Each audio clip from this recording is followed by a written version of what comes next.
ಹಿಜಾಬ್ ಧರಿಸದೆ ಹಾಡಿದ ಕಾರಣಕ್ಕೆ 74 ಚಡಿಯೇಟುಗಳ ಶಿಕ್ಷೆ, 2 ವರ್ಷಗಳ ಕಲಾತ್ಮಕ ಚಟುವಟಿಕೆಗಳಿಗೆ ನಿಷೇಧ, ದೇಶ ಬಿಟ್ಟು ಹೋಗದಂತೆ ನಿರ್ಬಂಧ. ಇರಾನ್ನಲ್ಲಿ ನಿಜವಾಗಿಯೂ ಏನಾಗುತ್ತದೆ? ನಮಸ್ಕಾರ ಸ್ನೇಹಿತರೆ, ತಮಗೆಲ್ಲ ಅನದರ್ ಫೇಸ್ಗೆ ಸ್ವಾಗತ. ನಾನು ಸಂತೋಷ್ ಚಂಗುಸಪ್ಪ. ಸ್ನೇಹಿತರೆ, ಮೊದಲ ಬಾರಿ ಯಾರು ನಮ್ಮ ಚಾನಲ್ ಅನ್ನ ನೋಡ್ತಾ ಇದ್ರ ಸಬ್ಸ್ಕ್ರೈಬ್ ಮಾಡ್ಕೊಳ್ಳಿ ಅಂತ ಹೇಳ್ತಾ ಬನ್ನಿ ವರದಿಯಲ್ಲಿ ಮುಂದುವರಿಯೋಣ. ಒಬ್ಬ ಗಾಯಕಿ ವೇದಿಕೆಯ ಮೇಲೆ ಹಾಡು ಹಾಡಿದಳು. ಆ ಹಾಡು ಲಕ್ಷಾಂತರ ಜನರ ಮನಸ್ಸು ಗೆದ್ದಿತ್ತು. ಆದರೆ ಅದೇ ಹಾಡು ಆಕೆಗೆ 2 ವರ್ಷಗಳ ನಿಷೇಧ ಮತ್ತು 74 ಚಡಿಯೇಟು ಶಿಕ್ಷೆಯನ್ನ ತಂದೊಡ್ಡಿತು ಅಂದ್ರೆ ನಂಬ್ತೀರಾ? ಹೌದು ಸ್ನೇಹಿತರೆ, ಇದು ಯಾವುದೇ ಸಿನಿಮಾ ಕಥೆಯಲ್ಲ. ಇದು ಇಂದಿನ ಜಗತ್ತಿನಲ್ಲಿ ನಡೆಯುತ್ತಿರುವ ನಿಜವಾದ ಘಟನೆ. ಇರಾನಿನ 29 ವರ್ಷದ ಗಾಯಕಿ ಪರಸ್ತು ಅಹಮದಿ ಇಂದು ಜಾಗತಿಕ ಚರ್ಚೆಯ ಕೇಂದ್ರ ಬಿಂದುವಾಗಿದ್ದಾಳೆ.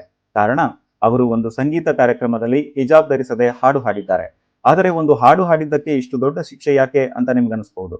ಈ ಘಟನೆ ಕೇವಲ ಒಬ್ಬ ಗಾಯಕಿಯ ಕಥೆಯೇ, ಅಥವಾ ಇದು ವೈಯಕ್ತಿಕ ಸ್ವಾತಂತ್ರ್ಯ ಮತ್ತು ಧಾರ್ಮಿಕ ಕಾನೂನುಗಳ ನಡುವಿನ ದೊಡ್ಡ ಸಂಘರ್ಷವೇ? ಭಾರತೀಯ ದೃಷ್ಟಿಕೋನದಲ್ಲಿ ವಿಶ್ಲೇಷಿಸೋಣ ಬನ್ನಿ. 2024ರ ಡಿಸೆಂಬರ್ ತಿಂಗಳು ಟೆಹರಾನ್ನಲ್ಲಿ ನಡೆದ ಸಂಗೀತ ಕಾರ್ಯಕ್ರಮದಲ್ಲಿ ಪರಸ್ತು ಅಹಮದಿ ಇರಾನ್ನ ದೇಶಭಕ್ತಿ ಗೀತೆಯಾದ ಅಜ್ ಖುನೆ ಜವಾನನೆ ವತನ್ ಗೀತೆಯನ್ನ ಹಾಡಿದರು. ಜನರ ಗಮನ ಸೆಳೆದದ್ದು ಕೇವಲ ಆ ಗೀತೆ ಮಾತ್ರವಲ್ಲ, ಜೊತೆಗೆ ಅವರ ಉಡುಗೆ ಕೂಡ. ಅಂದರೆ ಅವರು ಹಿಜಾಬ್ ಧರಿಸಿರಲಿಲ್ಲ. ನಂತರ ಆ ವಿಡಿಯೋ ಯೂಟ್ಯೂಬ್ನಲ್ಲಿ ಪ್ರಕಟವಾಯಿತು. ಕೆಲವೇ ದಿನಗಳಲ್ಲಿ ಅದು ಸಾಮಾಜಿಕ ಜಾಲತಾಣಗಳಲ್ಲಿ ವೈರಲ್ ಆಯಿತು. ಒಂದು ಕಡೆ ಸಾವಿರಾರು ಜನರು ಅವರ ಪ್ರತಿಭೆಯನ್ನ ಮೆಚ್ಚಿದರು, ಮತ್ತೊಂದು ಕಡೆ ಇರಾನ್ ಅಧಿಕಾರಿಗಳು ಇದನ್ನ ಕಾನೂನು ಉಲ್ಲಂಘನೆ ಎಂದು ಪರಿಗಣಿಸಿದರು. ಇದಾದ ನಂತರ ಅಹಮದಿ ಮತ್ತು ಕಾರ್ಯಕ್ರಮದಲ್ಲಿ ಭಾಗವಹಿಸಿದ್ದ ಹಲವು ಸಂಗೀತಗಾರರನ್ನ ಬಂಧಿಸಲಾಯಿತು. ಈಗ ಪ್ರಶ್ನೆ ಏನಂದ್ರೆ, ಇರಾನ್ನಲ್ಲಿ ಹಿಜಾಬ್ ಧರಿಸದಿರುವುದು ಇಷ್ಟೊಂದು ದೊಡ್ಡ ಅಪರಾಧವೇ? 1979ರ ಇಸ್ಲಾಮಿಕ್ ಕ್ರಾಂತಿಯ ನಂತರ ಇರಾನ್ನಲ್ಲಿ ಮಹಿಳೆಯರಿಗೆ ಸಾರ್ವಜನಿಕ ಸ್ಥಳಗಳಲ್ಲಿ ಹಿಜಾಬ್ ಧರಿಸುವುದು ಕಡ್ಡಾಯವಾಯಿತು. ಇದು ಕೇವಲ ಧಾರ್ಮಿಕ ಆಚರಣೆ ಮಾತ್ರವಲ್ಲ, ಆ ದೇಶದ ಕಾನೂನು ಕೂಡ ಹೌದು.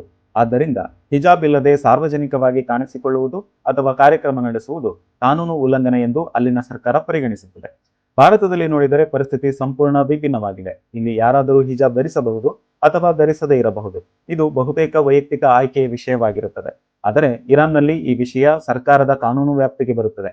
ಇತ್ತೀಚೆಗೆ ಈ ಪ್ರಕರಣದ ಅಂತಿಮ ತೀರ್ಪು ಹೊರಬಿದ್ದಿದ್ದು, ನ್ಯಾಯಾಲಯವು ಪರಸ್ತು ಅಹಮದಿ ಸೇರಿದಂತೆ ಕಾರ್ಯಕ್ರಮಕ್ಕೆ ಸಂಬಂಧಿಸಿದ 8 ಜನರನ್ನ ತಪ್ಪಿತಸ್ಥರೆಂದು ಘೋಷಿಸಿದೆ. ಅವರಿಗೆ 74 ಚಡಿಯೇಟು ಶಿಕ್ಷೆ, 2 ವರ್ಷಗಳ ಕಾಲ ಕಲಾತ್ಮಕ ಚಟುವಟಿಕೆಗಳ ಮೇಲೆ ನಿಷೇಧ ಹಾಗೂ 2 ವರ್ಷಗಳ ಕಾಲ ದೇಶ ಬಿಟ್ಟು ಹೋಗದಂತೆ ನಿರ್ಬಂಧ ವಿಧಿಸಲಾಗಿದೆ ಎಂದು ವರದಿಯಾಗಿದೆ. ಈ ಶಿಕ್ಷೆಯ ವಿನ್ಯಾಸ, ಶಿಕ್ಷೆಯ ಮಟ್ಟ ಮತ್ತು ಶಿಕ್ಷೆಯ ಮಾನದಂಡ ಯಾಕೆ ಹೀಗಿದೆ? ಇದರಲ್ಲೂ ಒಂದು ಪ್ಲಾನ್ ಇದೆ. ಇದ್ರ ಬಗ್ಗೆ ಮುಂದೆ ಮಾತಾಡೋಣ. ಈ ತೀರ್ಪು ಹೊರಬಿದ್ದ ತಕ್ಷಣವೇ ಮಾನವ ಹಕ್ಕುಗಳ ಸಂಘಟನೆಗಳು ತೀವ್ರ ಆಕ್ರೋಶ ವ್ಯಕ್ತಪಡಿಸಿವೆ. ಇಲ್ಲಿ ಮತ್ತೊಂದು ಕುತೂಹಲಕಾರಿ ಪ್ರಶ್ನೆ ಉದ್ಭವಿಸುತ್ತದೆ. ಮಹಿಳೆಯೊಬ್ಬಳು ಹಾಡು ಹಾಡುವುದು ಅಪರಾಧವೇ? ಇರಾನಿನ ಕೆಲವು ಕಾನೂನು ತಜ್ಞರು ಮತ್ತು ಮಾನವ ಹಕ್ಕುಗಳ ವಕೀಲರು ಹೇಳುವ ಪ್ರಕಾರ ಇರಾನ್ ಕ್ರಿಮಿನಲ್ ಕಾನೂನಿನಲ್ಲಿ ಮಹಿಳೆಯರು ಹಾಡುವುದು ಅಥವಾ ಸಂಗೀತ ರಚನೆ ಮಾಡುವುದು ಅಪರಾಧವಲ್ಲ ಎಂದು ವಾದಿಸುತ್ತಾರೆ. ಹಾಗಿದ್ದರೆ ಈ ಶಿಕ್ಷೆಗೆ ಕಾನೂನಿನ ಆಧಾರವೇನು? ಇದೇ ಪ್ರಶ್ನೆಯನ್ನ ಈಗ ಇರಾನಿನ ಅನೇಕ ಬುದ್ಧಿಜೀವಿಗಳು ಮತ್ತು ಕಲಾವಿದರು ಕೇಳುತ್ತಿದ್ದಾರೆ. ಸ್ನೇಹಿತರೆ, ಈ ಘಟನೆ ಕೇವಲ ಒಬ್ಬ ಗಾಯಕಿಯ ಬಗ್ಗೆ ಮಾತ್ರವಲ್ಲ. ಇದು 2 ವಿಭಿನ್ನ ಚಿಂತನೆಗಳ ನಡುವಿನ ಸಂಘರ್ಷ. ಒಂದು ಕಡೆ ಧಾರ್ಮಿಕ ಮೌಲ್ಯಗಳು ಮತ್ತು ಸಂಪ್ರದಾಯಗಳನ್ನ ರಕ್ಷಿಸಲು ಬಯಸುವ ಸರ್ಕಾರ, ಇನ್ನೊಂದು ಕಡೆ ವೈಯಕ್ತಿಕ ಸ್ವಾತಂತ್ರ್ಯ ಮತ್ತು ಕಲಾತ್ಮಕ ಅಭಿವ್ಯಕ್ತಿ, ಮಹಿಳೆಯರ ಹಕ್ಕುಗಳನ್ನ ಪ್ರತಿಪಾದಿಸುವ ಜನರು. ಇರಾನ್ನಲ್ಲಿ ಕಳೆದ ಕೆಲವು ವರ್ಷಗಳಿಂದ ಈ ಸಂಘರ್ಷ ಹೆಚ್ಚಾಗುತ್ತಲೇ ಇದೆ. ವಿಶೇಷವಾಗಿ ಯುವಜನತೆ ಮತ್ತು ಮಹಿಳೆಯರು ಹೆಚ್ಚಿನ ಸ್ವಾತಂತ್ರ್ಯಕ್ಕಾಗಿ ಧ್ವನಿ ಎತ್ತುತ್ತಿದ್ದಾರೆ. ಭಾರತೀಯರಾಗಿ ನಾವು ಈ ಘಟನೆಯನ್ನ ನೋಡಿದಾಗ ಒಂದು ವಿಷಯ ಸ್ಪಷ್ಟವಾಗಿ ಗೋಚರಿಸುತ್ತದೆ. ಪ್ರಜಾಪ್ರಭುತ್ವದಲ್ಲಿ ಅಭಿಪ್ರಾಯ, ಕಲೆ ಮತ್ತು ವೈಯಕ್ತಿಕ ಆಯ್ಕೆಗಳಿಗೆ ಎಷ್ಟು ಮಹತ್ವವಿದೆ ಎಂಬುದು. ಜಾಗತಿಕ ಮಟ್ಟದಲ್ಲಿ ಮಾನವ ಹಕ್ಕುಗಳು ಮತ್ತು ವೈಯಕ್ತಿಕ ಸ್ವಾತಂತ್ರ್ಯದ ಬಗ್ಗೆ ನಡೆಯುತ್ತಿರುವ ಈ ಚರ್ಚೆ ಮುಂದಿನ ದಿನಗಳಲ್ಲಿ ಇನ್ನಷ್ಟು ತೀವ್ರವಾಗುವ ಸಾಧ್ಯತೆ ಇದೆ. ಸ್ನೇಹಿತರೆ, ಯಾವುದೇ ಕಾನೂನುಗಳು ಕಾಲಕ್ಕೆ ತಕ್ಕಂತೆ ಬದಲಾಗಬೇಕಾಗುತ್ತದೆ. ಭಾರತದಲ್ಲಿ ಪುರಾತನ ಕಾಲದಲ್ಲಿ ನ್ಯಾಯವನ್ನ ಕೊಡುತ್ತಿದ್ದ ನಿಯಮಗಳನ್ನ ಇಂದಿಗೂ ಪಾಲಿಸಲಾಗುವುದಿಲ್ಲ. 1950ರಲ್ಲಿ ನಾವೇ ಸಂವಿಧಾನವನ್ನ ರಚನೆ ಮಾಡಿಕೊಂಡೆವು. ಅದು ಕೂಡ ಫೈನಲ್ ಅಲ್ಲ. ಅದನ್ನ ಆಗಾಗ ತಿದ್ದುಪಡಿ ಮಾಡಿ ಈಗ 106 ಬಾರಿ ತಿದ್ದುಪಡಿ ಮಾಡಿಕೊಂಡಿದ್ದೇವೆ. ಅಂದರೆ ಸಮಯಕ್ಕೆ ತಕ್ಕಂತೆ, ಸಂದರ್ಭಕ್ಕೆ ಅನುಸಾರವಾಗಿ ಕಾನೂನುಗಳು ಬದಲಾಗಬೇಕಾಗುತ್ತದೆ.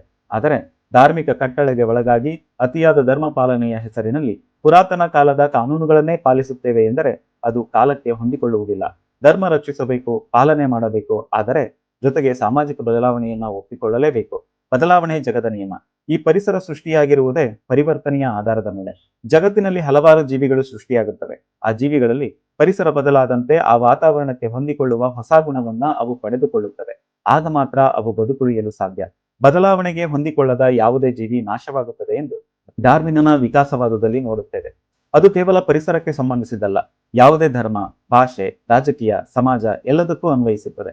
ಉದಾಹರಣೆಗೆ ಭಾಷೆಯನ್ನ ತೆಗೆದುಕೊಂಡರೆ, ಸಂಸ್ಕೃತ ಭಾಷೆ ಅದು ಯಾವುದೇ ಬದಲಾವಣೆಯನ್ನ ಒಪ್ಪಲಿಲ್ಲ. ಪೂರ್ಣ ಪರಿಶುದ್ಧತೆಯನ್ನ ಉಳಿಸಿಕೊಂಡು ಬಂದಿದ್ದು. ಆದ್ದರಿಂದ ಈಗ ಅದು ಜನರಾಡುವ ಭಾಷೆಯಾಗಿ ಉಳಿಯಲಿಲ್ಲ. ಕನ್ನಡ ಸೇರಿದಂತೆ ಇತರ ಭಾಷೆಗಳು ಬೇರೆ ಭಾಷೆಯಿಂದ ಪದಗಳನ್ನ ಎರವಲು ಪಡೆಯುತ್ತಲೇ ಇರುತ್ತವೆ. ಹೆಚ್ಚಾಗಿ ಈಗ ಇಂಗ್ಲಿಷ್ನಿಂದ. ಅಂದರೆ ಅದು ಬದಲಾವಣೆಗೆ ಹೊಂದಿಕೊಳ್ಳುತ್ತಿದೆ ಅಂತ ಅರ್ಥ. ಅಸ್ತಿತ್ವದಲ್ಲಿ ಇನ್ನೂ ಉಳಿದಿರಲು ಅದೇ ಕಾರಣ ಕೂಡ. ಈ ಬದಲಾವಣೆಯ ಬಗ್ಗೆ ಪರ ವಿರೋಧ ಚರ್ಚೆಗಳು ಯಾವಾಗಲೂ ಇದ್ದೇ ಇರುತ್ತವೆ. ಎನಿವೆ, ಇರಾನಿನ ಈ ವಿಷಯದಲ್ಲಿ ಅವರು ನೀಡಿರುವ ಶಿಕ್ಷೆಯ ಬಗ್ಗೆ ನೋಡೋದಾದ್ರೆ ತುಂಬಾ ಬುದ್ಧಿವಂತಿಕೆಯಿಂದ ಯೋಜಿಸಿ ಶಿಕ್ಷೆ ನೀಡಿದ್ದಾರೆ ಅನ್ಸುತ್ತೆ. 74 ಚಡಿಯೇಟುಗಳು. ಇವು ದೈಹಿಕವಾಗಿ ಅಪರಾಧಿಗೆ ನೋವನ್ನು ಉಂಟು ಮಾಡುತ್ತದೆ. ದೈಹಿಕ ನೋವಿನ ಕಾರಣದಿಂದ ಇನ್ನೊಮ್ಮೆ ಆ ತಪ್ಪನ್ನ ಅಪರಾಧಿ ಮಾಡಬಾರದು ಅಂತ ಅನಿಸ್ಬೇಕು. ಆ ಕಾರಣಕ್ಕಾಗಿ. ಇನ್ನು ಸೆಕೆಂಡ್ ಒನ್, 2 ವರ್ಷಗಳ ಕಾಲ ಕಲಾತ್ಮಕ ಚಟುವಟಿಕೆಗಳಿಂದಲೇ ನಿರ್ಬಂಧ. ತಾನು ಇಷ್ಟಪಟ್ಟು ಮಾಡುತ್ತಿದ್ದ ಕಾರ್ಯವನ್ನ 2 ವರ್ಷ ನಿಲ್ಲಿಸಬೇಕು ಎಂದರೆ ಅದು ತುಂಬಾ ನೋವಿನ ಶಿಕ್ಷೆ ಆಯಿತು. ಇನ್ನು ಥರ್ಡ್ ಒನ್, ಬಹಳ ಪ್ರಮುಖ, 2 ವರ್ಷ ದೇಶ ಬಿಡುವಂತಿಲ್ಲ. ಅಂದ್ರೆ ಕಲಾತ್ಮಕ ನಿಷೇಧದ ಶಿಕ್ಷೆಯನ್ನ ಪಾಲಿಸದೆ ಬೇರೆ ದೇಶಕ್ಕೆ ಹೋಗಿ ಮತಾಂತರ ಆಗಿ ಅಥವಾ ಬೇರೆ ದೇಶದ ಪೌರತ್ವ ಪಡೆದು ಅಲ್ಲಿ ತಮಗಿಷ್ಟ ಬಂದ ಹಾಗೆ ಸ್ವತಂತ್ರವಾಗಿ ಬದುಕುವ ಸಾಧ್ಯತೆ ಇರುತ್ತದೆ. ಹಾಗೆ ಮಾಡಿದರೆ ಇರಾನ್ ಏನೂ ಮಾಡಲಾಗುವುದಿಲ್ಲ. ಯಾಕೆಂದರೆ ಪ್ರಪಂಚದಲ್ಲಿ ಬೇರೆ ದೇಶದ ಪ್ರಜೆಯ ಮೇಲೆ ವೈಯಕ್ತಿಕ ಸ್ವಾತಂತ್ರ್ಯ ಹರಣ ಮಾಡಲು ಸಾಧ್ಯವಾಗುವುದಿಲ್ಲ.